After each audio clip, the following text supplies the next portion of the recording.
Welcome to Roaming Returns, a podcast about generating a passive income through investing so that you don't have to wait till retirement to live your passions. We're always looking for ways to decrease the money coming out of our pockets. Most people think it's about cutting things out of your life, but in reality, tax strategy has more to do with keeping your income and becoming wealthy. I know, thinking about taxes used to make me cringe too, but when I realized that tax is actually the biggest thing that we spend money on, you may change your mind. So today, we're going to show you how you can turn any stock loser into a tax deduction legally with tax loss harvesting. Let's dig into it. Okay, so we are back. We're back. Living the dream. All right, guys, hopefully you really dug into the last two portfolio things that we did. Oh, no, let me move. It is a huge machinery. It's so appropriate for today's tax loss harvesting. Harvesting corn? Yeah, harvesting corn, for sure. All right, so tax loss harvesting. You hear about it at the end of the year, even though you technically can do it anytime during the year. Pretty much anytime you buy or sell something in your brokerage, it's remembered for the whole year. Yeah, which is kind of nice. We just realized that Schwab... looked into Vanguard. Vanguard has a realized, like, they do too? If you're in your brokerage account, you can go to a tab that's labeled realized gains or losses, and that is your gains or losses for that particular year. So in 2024, we could look in Schwab and see that we're like $8,000 negative in the amount of trades we made this year. That means I've lost more money than I've made on paper, because everything else is not paper, it's unrealized. Yes. And what that means is an unrealized gain means that you have an increase in the value of the stock that you own, but you haven't sold it yet to like make it a realized gain. So there's a difference between, and I'll actually talk about that here in a little bit.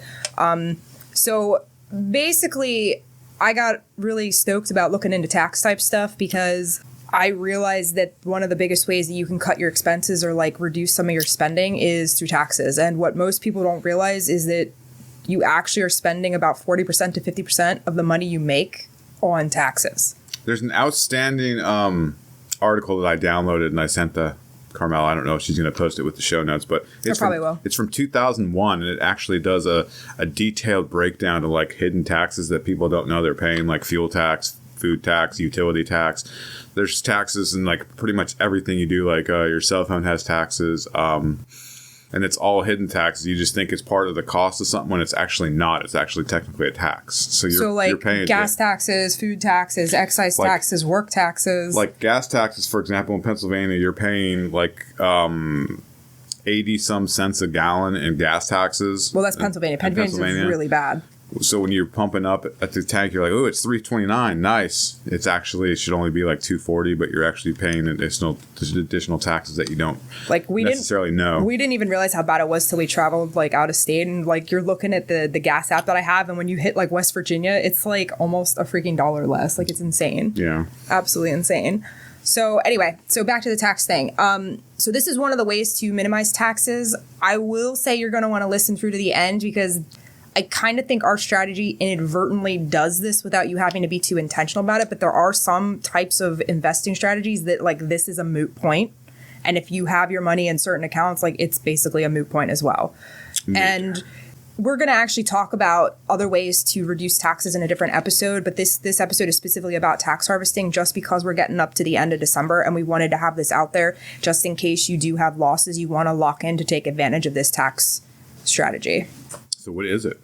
What is tax harvesting? So tax harvesting is basically a strategy that the IRS allows you to lower your taxable income by intentionally selling off an investment that you see has like unrealized losses because you know you're going to lock in gains in another asset or you have already locked in gains. So basically like you have a win in one and you have a loss in the other. If you actually lock in that loss, it basically takes that taxable income from the gain down and it like nullifies it. So you pay less tax even though you technically kept the money. It's pretty fantastic that they have this available.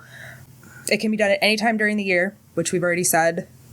But generally speaking, like it's the last 2 weeks of the year, you'll see a lot of it in all the publications and the experts, talking heads talking about like towards the end of the calendar year, not the fiscal year, the calendar year, like before December 31st, you'll see a lot of people dumping losers specifically. That's why the market drops, isn't tax Yeah, for tax purposes. That's why the markets drop pretty heavily, like that last period in December. And that's another reason they don't really rebound right away in January. People have to wait a 30-day window if they're getting back in the same stocks. And we'll talk about that because that's the rule of the wash sale that the IRS has. So what's even cooler is if you end up having more of a loss than you did have a gain for it to cancel out, you can actually take $3,000 on a personal level, $1,500 if you're married, each person filing separately. But you can apply that to your actual personal income or other types of ordinary income. And I believe that also includes your dividends. So because we're dividend investors, you can actually offset some of your dividend gains that are considered regular income or W-2 income with $30,000 in addition. And then if you have even more money as a loss locked in, you can actually use another $3,000 each sequential year going forward, but it's only $3,000. You can pass that down annually per year. And we actually don't have that opportunity because of that Ponzi scheme that we invested in forever ago, and we lost like $50,000, $60,000. So basically we have already got our $3,000 like pass down for the next like 20 years. Yes, 20 years. If we ever get there. Yeah. So we basically have that locked in for life. So we get screwed on that. So if you're planning accordingly, like you do have to kind of be smart with the numbers because you might not get as much advantage as you're hoping for. This is another reason why I'm always saying you have to monitor your portfolio more than like once a year. Yeah. Like set it and forget it. I understand it's easy and it's convenient, but like if you actually take the time, you can lock in gains and lock in losses to balance out things. Well, you can help it grow faster sooner. And I do think you get a benefit in the beginning of investing or being more attentive in the beginning, and then you can get more lax or like set specific check-in points once you hit your metrics. But I will tell you from personal experience, like our investing strategy compared to other types of investing strategies like Forex trading, day trading, momentum trading, a whole bunch of the other ones, like this is very, very, very low attention compared to those. Low maintenance. Yeah, low maintenance. They're like, you literally have to be balls in the screen for the whole time the market's open to like, because you're like, because as soon as you walk away from the computer, that's when you miss one of the ins and outs and you just like kick yourself in for going to the bathroom. I've been there. It's stressful. It's annoying. And I realized after about a month of doing that I was like, yep, I need more freedom. This is not my strategy. So this is perfect for me. And again, once you get into the swing, once you get stuff dialed in, it's not that big of a deal. All right. Who is tax harvesting actually for? So this strategy is for people who actually plan to buy and sell investments in a taxable brokerage account. Taxable is the key Taxable is the key word there. It's not for people who have a 401k or an IRA because both of those are a tax advantaged already account. So the 401ks are typically, I guess technically the IRAs too, are tax on you have deferred tax, you pay tax when you withdraw it. So like this rule does not apply to them. Same thing with the Roths. You don't get any benefit in this from the Roth standpoint because you're already putting in pre-tax dollars, so you're never taxed on that money in there ever again. And it's not just 401ks and the IRAs, it's like the like kids' school ones. I forget what the actual numbers and stuff are, but you get the gist. Taxable is the key word, and non-taxable or already tax advantage accounts for taxable accounts, not for the non-tax accounts. So that's pretty easy, quick, and dirty. The other thing that tax harvesting really, really helps are the people in the higher brackets of income. If you're making more than $47,000, I guess this is the 2024 numbers. If you're making more than $47,150 a year, you go from a 12% tax rate to a 22% tax rate. I think most people fall into the 22% tax rate, but if you're up above the 100,000 tax break, you jump from 24% to 32%. Like that's almost a freaking 10% jump. So if you're like straddling that thing and you have like, say $5,000 in income, if you go looking, that's going to get taxed at that higher rate. If you go looking for like something in your investing account that you can lock in a loss on, you can actually completely eradicate the 32% on that higher thing if you're in that bracket. So tax loss harvesting can be really beneficial for people that have money like jumped in one of those big 10% tax bracket. And then obviously you're not going to benefit from this if you're not actually buying and selling stocks with whatever strategy you're using. So you have to actually have stocks buying and sold to have realized gains or losses. Yeah, you don't have that problem with us. Yeah, you won't have that problem with our strategy. Us, I get in and out of stuff as valuations. But if you're one of the bogleheads or the people that's into like the ETF full market index funds where you literally the goal is to buy and hold for 30 years, you never sell, so you never have realized gains, which is a great strategy if that's what you want to pursue. it makes it a lot easier. But you like tax loss harvesting is a complete moot point for people in that investing strategy. I've seen things where you can wait till there's a market drop and get out of stuff like indexes and things. But the problem is market timing. And a lot of times when the markets really, really fall, they usually have a pretty quick uptick after that. And because the IRS has that thing, which is a wash rule, you can't get back into the same investments for a 30-day period. So that really screws you. So I do not recommend using that strategy unless you know for sure you're getting out of something and not going to get back in for the 30 days. So, like, for example, what we just talked about last week, we sold all of our bond funds, DSU, YYY, and PDI. I have no intention of getting back into those within probably the next 6 months or so. So that's a perfect example of selling something and not get back into it. But like hypothetically say one of those just had a catastrophic news come out and they dropped like 30%. Well, then I wouldn't be able to actually lock in the tax harvesting loss. Yeah, you would actually I'd be getting back into it within 30 days, and that's not good for that, but it's good for your overall. So it's that's good like for your overall. You have to like weigh the pros and cons there. Well, you just have to be aware that that's a thing, to just be intentional, that if that is something that happens, you have to be like, okay, I can't put any money back into this. Is this price going to stay down for that 30-day period? You can sit and watch, or you can possibly get in a different thing. And I'll talk about that here in a second, where you don't have to let that money sit in cash. You can reinvest it. You just can't reinvest into something that's like identical. And that gets a little foggy when it comes to ETFs. But the main thing here, though, is like if you're getting out of something to lock in a loss and then wanting to get back into that same thing, you're not actually getting rid of the tax altogether. What you're doing is you're actually deferring it down the road. So if you have your dip, you sell it and you lock it in, that's your new buy-in point. So you're still going to get that extra gain as opposed to had it rode down and then rode up. So it's like sometimes it's not worth the effort. And now, since all brokerages basically don't charge you fees for selling and trading and stuff, that kind of goes out the window. But the headache, the hassle, the like Hawkeye watching stuff, like if you have a more passive strategy, I don't really see the benefit of tax harvesting on a more active level. So just FYI on that one. So basically what you really need to know about this, again, it can be done at any point of the year. I don't know why they always talk about it at the end of the year. The reason that this is important for our particular brand of investing is because dividends are income. Yes. That's what almost every one of our investments we generate income from. So that at the end of the tax year, all those dividends are added to your working income. Yeah. So basically, you pay no tax up front. So you're getting hit and you're seeing it the hardest, actually, because that's what we were talking about in the beginning, where we said that most people don't realize they're paying between 40 and 50% in taxes because most of it is taken out of your paycheck before you see it.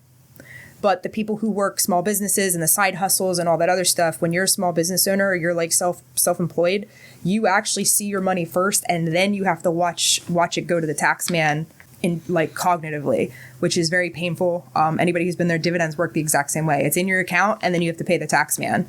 And that's super, super annoying.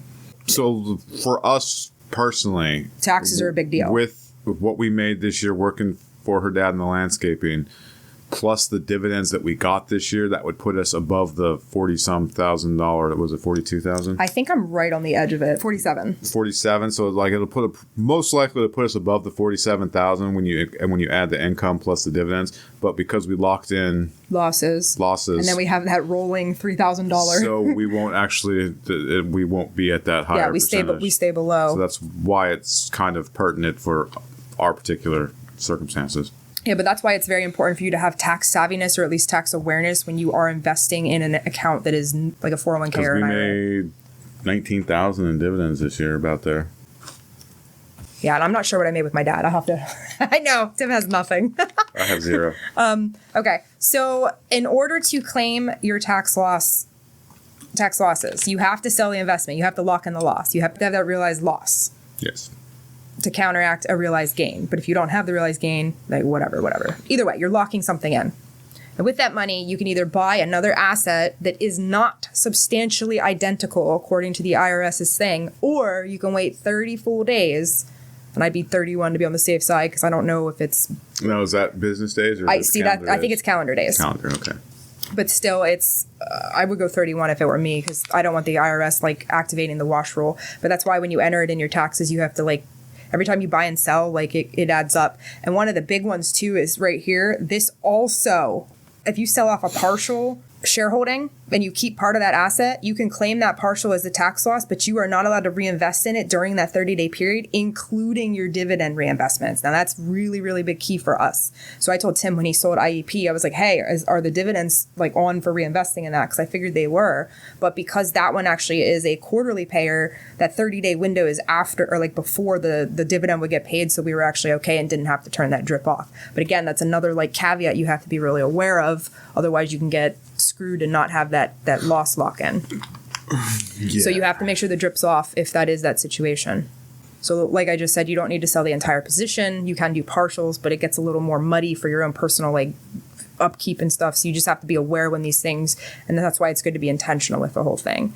And then if you do buy back, again, be very, very, very conscious of that 30-day window. Otherwise, the wash sale rule. And that's basically just the way the IRS calls it when you buy back in before the 30 days and they basically slap your hand and say, nope, no dice.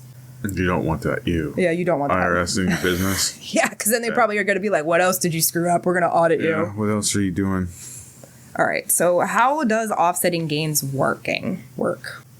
This is where tax awareness comes into play. You've heard about capital gains, but I don't know if other people or if everybody understands that to the nuance. And I was even confused there for a while because the way they say it, the higher capital gains rate, I always thought it was higher than your actual normal bracket, but that's not true. So a capital gains is when you're selling it in a year or less time frame. The government essentially penalizes you, or I don't even know if it's really penalizing you, but basically that locks you in at your normal tax rate for that gain and basically makes it normal income. But if you hold that asset before you sell it for that profit for over a year, like a 1 day over a year, you actually get what's called long-term capital gains. Excuse me, I said this wrong. Sorry. You have short-term capital gains and long-term capital gains.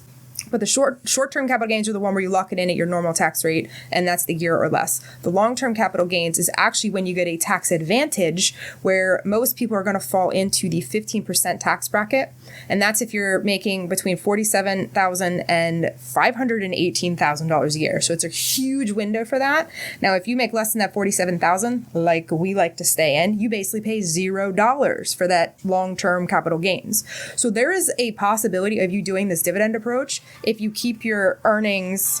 Love the short-term capital gains versus long-term capital gains conversation. It's so interesting. Well, it's not that difficult, so I should probably make a little chart because it's pretty easy. But basically, like if you stay below that 47,000 bracket, you could conceive and you hold your assets for a year and a day or more. You actually pay 0% in taxes to the government for the dividends and the capital gains, which is pretty freaking sweet. And then if you're in a state that exempts you from state tax, you don't pay anything. And that's kind of our goal. So let me ask about the long-term capital gains. So your objective is to get to the zero tax rate, but if everything's reinvesting the dividends, that's never going to happen, is it? It depends on how much money you make a year. Say we have a monthly dividend payer, so we're getting dividends every month. Mm-hmm. So if we sold it at a year and a day, even though like the last dividend was like 27 days prior to that, would they still count it as holding it for over a year? It's not actually a year for the dividends. It's like it's really technical, which is why I didn't put it in here. It's like 60 days after the last ex-dividend date of something.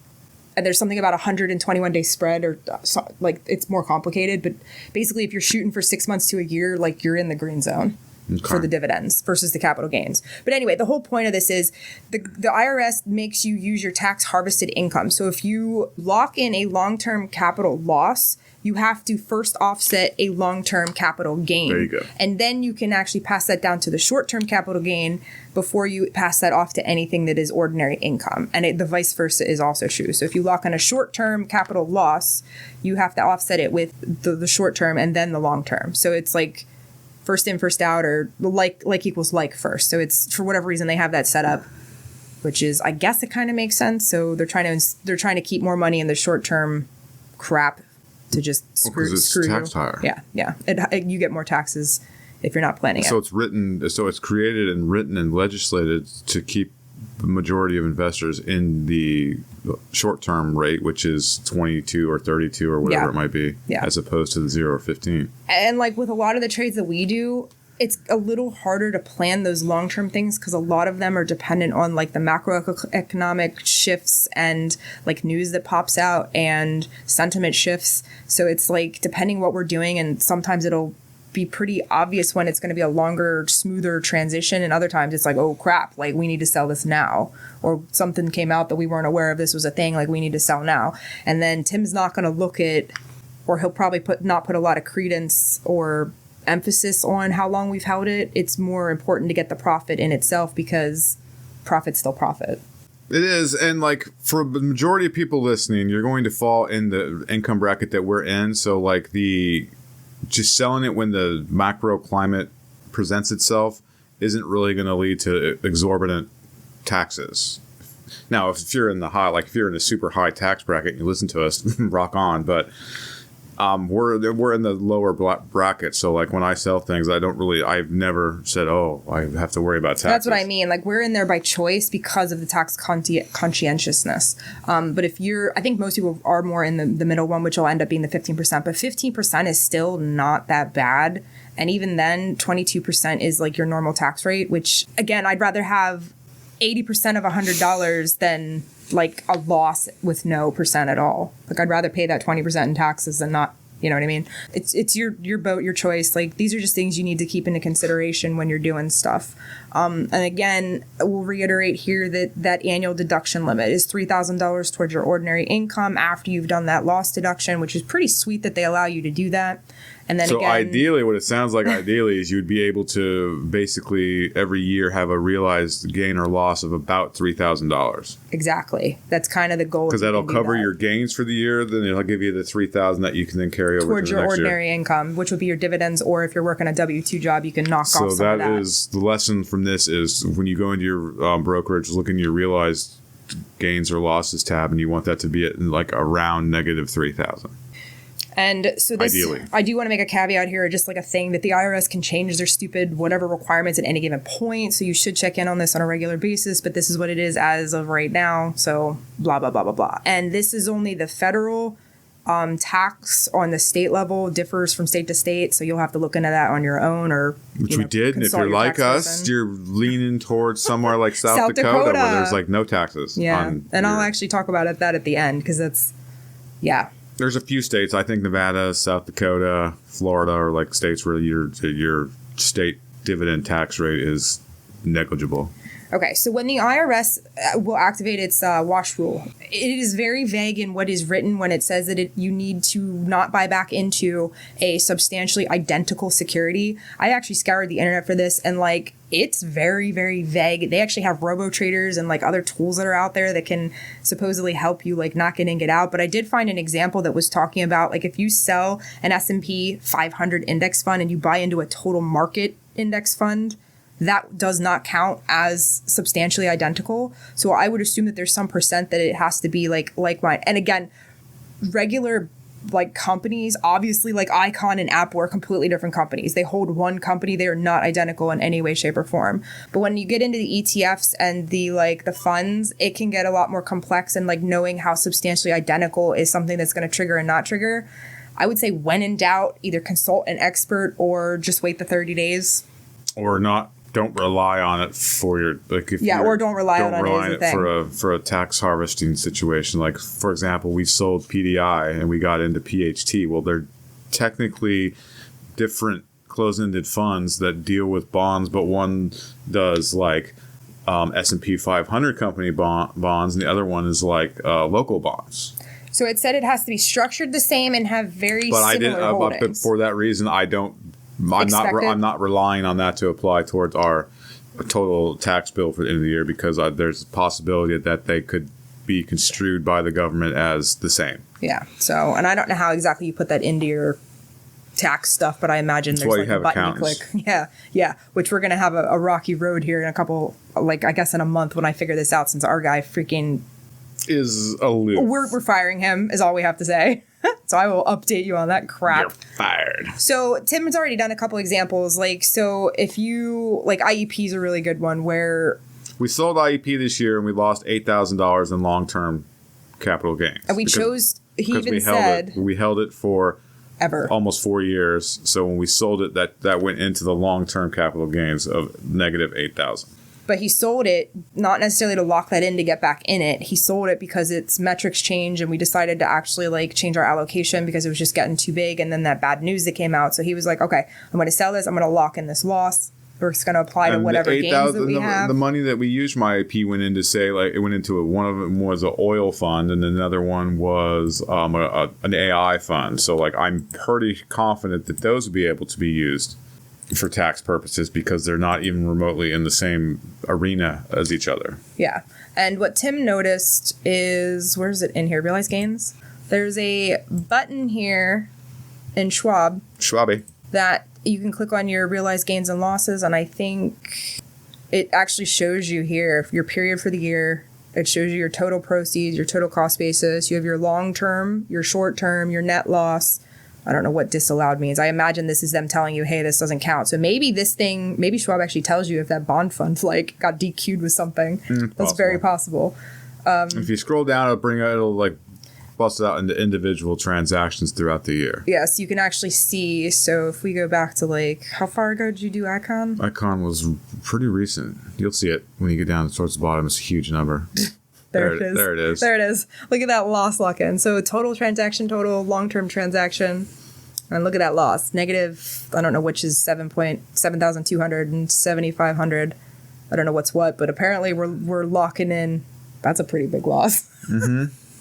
That is a pretty big loss. Again, I don't really care about the tax situation because we're not going to be above 47,000. But if you're going to be above 47,000, that's when you need to be concerned with taxes and your gains and your losses for the year because you can actually save a lot of money by being conscientious of what you lost for the year. So if we lost 7,500 and I think it said that we had like 8,000 in gains or something. So that would offset, so we'd still be paying in 1,000. We had 2,000 some hundred in gains, and we lost like 11,000 in losses, so we're down about 8,000. Okay, so if we had that 8,000, if we wouldn't have had that Ponzi scheme thing, we would be able to then apply 3,000 of that towards our regular income, and then the difference of it's going to get passed on for future. So because we're already that, we're kind of like racking up the amount that we can, pass down for future, probably until we die at this point, because we have a lot of losses to lock in. Other considerations for tax harvesting, you have to remember the realized gains aspect. Just because an investment goes up in price does not mean that the gain is realized and you need to like freak out and sell off your stuff. Unless that is intentional and you're choosing to lock that in and choosing to lock in that loss. Again, you have to remember too, if the market is dipping, that's usually when we're buying, not when we're locking in losses. That's what we use bullet shares for. Yeah, because we want to reinvest at those things. So it's like if you're following our strategy, a lot of the reasons that people use this or the strategies that they use with tax loss harvesting kind of become a moot point. That's probably what the unrealized gain was because I'm in and out of bullet shares so often. Oh, probably. That's actually probably makes sense. Yeah, I did see that. It's the exact same bullet shares. Every time. Yeah, but that's where I dump my money. Whenever I have money, I just dump it in the bullet shares, BSJU. Yeah, and then again, like if you are getting in, getting out, you're not really getting away with not paying tax. You're deferring it. So I wouldn't be like strategically maneuvering stuff to make this a thing because... I mean, there's a time I could see, like say you sell sell something or you have a large, like, I'm going to assume, I don't know if inheritance applies, but say you get like a large sum of money somewhere and it's like puts you into a higher tax bracket. I was just going to say, I could see applying this for that. You could absolutely strategically use this. So it's like, if you have a one-off year where you do end up in a higher tax bracket for some reason, you may want to defer any of your gains in that thing because they're going to get taxed at a much higher rate. So you want to lock in a loss to try to counteract that. But this like kind of goes across your entire tax thing. And this is why I've gotten pretty interested in the whole tax strategic planning because it kind of makes a lot of sense because it's just like playing around with like readjusting things here and there. But the same thing holds true that like if you want to defer those gains over a long period of time because you know you're going to not be working in a couple of years or something, so your taxable income, if you're going to drop down to a significantly lower bracket and potentially pay zero taxes, that may make sense. But again, it's going to be long-term planning, and I feel that most people need to have a lot of diligence and a very like specific plan in place to do that. So just FYI, that's a thing. That is something that I would consider if you are in situations that specifically would benefit greatly from that. Because 20% tax dropping down to like 0% tax, that's a pretty juicy difference. Like for real. All right. So again, if you apply things to our strategy with tax loss harvesting, I really do think that the way that we invest, it kind of happens organically. I can tell you that I pay attention to the realized gains and losses every year. And this year we did have the one-off with Icon. If you take Icon out of that, what we were just looking at, we would be around the $2,500 loss, where I'm normally about 1,000 up to 2,500 down on any given year. And you'll see it next year because we'll bring it up next year. I won't have the Icon loss to worry about. And we might have something else though. Who knows? No, like it's been pretty consistent the last like 7 years. This is the one year. This is the first year where we've had a huge loss. realized loss. Yeah. So like it does organically. It just happens to work that way. Yeah, and like those types, like the Icon, those typically will be like few and far between because Tim is so balls deep in like checking the earnings reports and keeping up with the strategies of stuff and the timing of getting in at the good prices. If you recall, the reason that it was a one-off is because complex. They cut the dividend a second time, which is but then it was what they were doing with the money that they cut the dividend, and I was like, that's not good. And that's when we decided to actually pull the trigger and get out of it in the retirement and then half in the van life portfolios because I don't like what they're doing for the shareholders. So I was like, all right, F them. Yeah. And then like a lot of times you can avoid selling something for a gain by just turning the drip off. So it depends on how much your allocation of that asset or that asset class is in your total portfolio. We use that strategy quite frequently. If you're on our email, our weekly email, like you'll see all the time that Tim's turning off once it hits his 5-6% threshold. He turns the drip off and then so that doesn't reinvest to increase that position. And sometimes naturally that position will settle in kind of nice or even go back down so he can turn the drip back on. Other times it'll like surge up and he'll have to actually. If you watched last week's video, we went through like a lot of them where I said you can see we got this much dividends in Hercules, but the drip was off because Hercules was too much of our portfolio size, plus it was too overvalued, so I turned the drip off and it naturally corrected course and it dropped by $2 or $3 per share, so that it was back into the right area. Yeah, so like most people who do dividend investing, they do hold for long term, but because we do value investing in combination with dividend investing, I asked him if he was ever going to get to a point where he doesn't sell off when like they ride up, and he's like, I don't think I'll ever get to that point. So it's just going to become a natural part of like our strategy. You can absolutely opt to do something different for yourself. Always let the winners run, man. Run, Forrest, run. Well, okay, so I will caveat that. So Tim will let the winners run once we get our initial investment completely out, not... That's why we do what we do the way we do it, is because once we, like, say I invested $5,000 into Hercules Capital, well, once I pull out $5,000, I don't care what Hercules Capital does because I've got my initial investment out, plus I'm up X amount, plus I'm having my dividends reinvest, so I could care less what it does from that point. Yeah, like, so basically... we don't really recommend being actively looking for things to tax harvest. It's more along the lines of if something in your portfolio does something unexpected and really drops far, it may be worth considering if you have a lot of other gains locked in. The only time I would recommend this, as we've mentioned, is if you have like a one-off year where your income is just like say tripled for whatever reason. That's the only time I would even look into this. Well, and I was thinking too that it's possible that like if you need to lock in a loss, it might be better to use something like the yield max to lock in as opposed to one of your actual good stocks, because yield maxes are so freaking volatile. Yeah, you can always get back in probably at like a similar price. You can lose money pretty quickly in a yield max if you don't pay attention. But I'm saying you can use that, I think, if you really need to lock a loss in because some gain like came out of left field and threw you into a higher tax bracket. Like I think I'd harvest a yield max loss. Yeah, we do have a... That's what I'm saying. Like, I think we could... We do have an experiment currently running about that. Yeah, we do. I would definitely say if you're looking to lower your taxes, this is a strategy, but I would say it's probably not the best strategy. We'll actually cover taxes in a more probably deep thing in the beginning of the year when people start getting their, like, 1099s and their W-2s and stuff. I guess me, since Tim has no interest in this topic whatsoever. But one of the biggest ones is living in a state that does not... charge you state income tax. I'm all for this. Yeah, it doesn't charge you state income tax. And like the biggest known ones are like Florida, Texas, South Dakota. There are some states that have a state income tax, but they do not charge you on your dividend or investment earnings. So that is something to look into if you potentially are considering moving somewhere else or getting a job somewhere else, because sometimes your wages and stuff aren't apples to apples. Sometimes you have to consider your taxable income and things. So it really does make a big difference. And like even just just not having at the small bracket, because I think our accountant told us that like Pennsylvania charges, what was it, 4%? Almost 4%. 4% for our basically our dividend income and stuff. And like that adds up quick, and it's something that's completely irrelevant if we can move to a state that doesn't even have the state income tax. So that's pretty fantastic.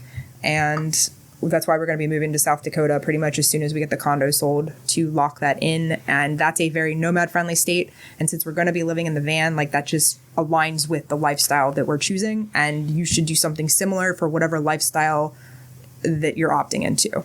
Like there are definitely like places and ways that you can make things work to your advantage, as opposed to like, oh my gosh, come here, losing cat stuff. Hello. And just so you guys know, I probably have at this point posted the first video of a Yield Max experiment. You're probably going to check that out because we finally decided to put our money where our mouth is. Pretty banging. We were saying that, oh yeah, Yield Max is amazing. People could be paying their debt down extra and all this other stuff. And I was like, I just remembered I actually have a line of credit for $15,000. And because I was telling my cousin about all this, and I was like, you know what? I was like, we should probably be the first guinea pigs for this. So YOLO, I pulled out the $15,000 and we stuck it into Coney, because Tim thinks Coney's the best one that's valued right now. And Coney's the best. What has the best low risk Yield Max for this potential experiment. for appreciation in 2025. So for the experiment that we're doing. So if you want to keep up with that, I'm going to update it on a monthly basis as I'm taking the full pay amount from Coney and paying off.